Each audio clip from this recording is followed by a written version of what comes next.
एकेकाळी एका दूरच्या देशात फिरकीतून केलेली सफर नावाची एक कथा सुरू झाली.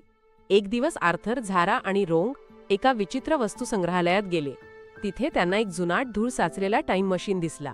आतमध्ये त्यांना निळ्या रंगाचा फिरणारा मजेदार डोनाट डिझी भेटला. डिझी नेहमी फिरत असतो आणि मजेदार विनोद सांगत असतो. डिझीने सांगितले की त्याच्यामधले भोक म्हणजे हसण्याच्या जगात जाण्याचा मार्ग आहे. डिझी जोरात फिरत असताना त्याने नकळत टाइम मशीन सुरू केले. मग काय, सगळेच आतोडले गेले. टाइम मशीन एका मध्ययुगीन दिसणाऱ्या जगात उतरले.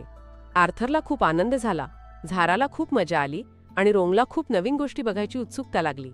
त्यांनी थोडं इकडे तिकडे पाहिले आणि त्यांना जाणवले की ते एका किल्ल्याच्या जवळ आहेत. अचानक त्यांना हुप असा आवाज ऐकू आला. ते एका मोठ्या किल्ल्यासमोर उभे होते. एका राजदूताने त्यांना किल्ल्यात बोलावले. आत गेल्यावर त्यांची भेट राजा आणि राणीबरोबर झाली. राजा आणि राणी एका मोठ्या समस्येत अडकले होते. राजदरबारातील सुलेखनकार, जी त्यांची खूप चांगली मैत्रीण होती, तिने लिहायला पूर्णपणे थांबवले होते कारण तिला आता काहीच सुचत नव्हते. रोंगला सुलेखनात खूप आवड होती, त्यामुळे तिला मदतीसाठी बोलावले. झारा म्हणाली की आपण सुलेखनकाराला काहीतरी प्रेरणा देऊया. आर्थरला किल्ले आणि योद्ध्यांबद्दल खूप आवड होती, त्यामुळे तो किल्ल्यात काहीतरी शोधू लागला.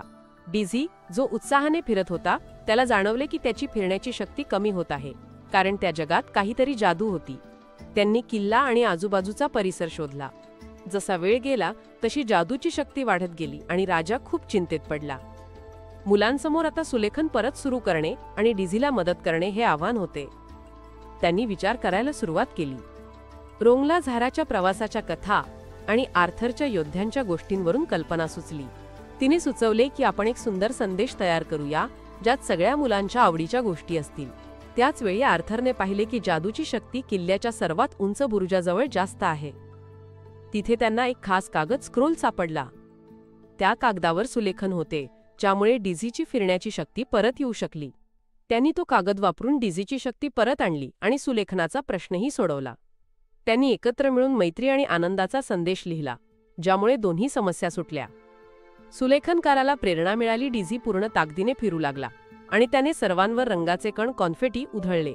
मग ते त्यांच्या वेळेत परत आले आणि परत येण्याचे वचन देऊन गेले. चला पाहूया की तुम्ही किती चांगले श्रोते आहात. तुम्ही खालील प्रश्नाचे उत्तर देऊ शकता का? डिझी कोण आहे आणि त्याचे वैशिष्ट्य काय आहे?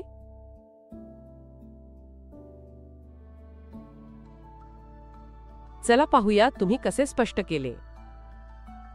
उत्तर आहे, डिझी एक निळा फिरणारा डोनाट आहे, जो मजेदार विनोद करतो आणि त्याच्या पोटात हसण्याच्या जगात जाण्याचा मार्ग आहे.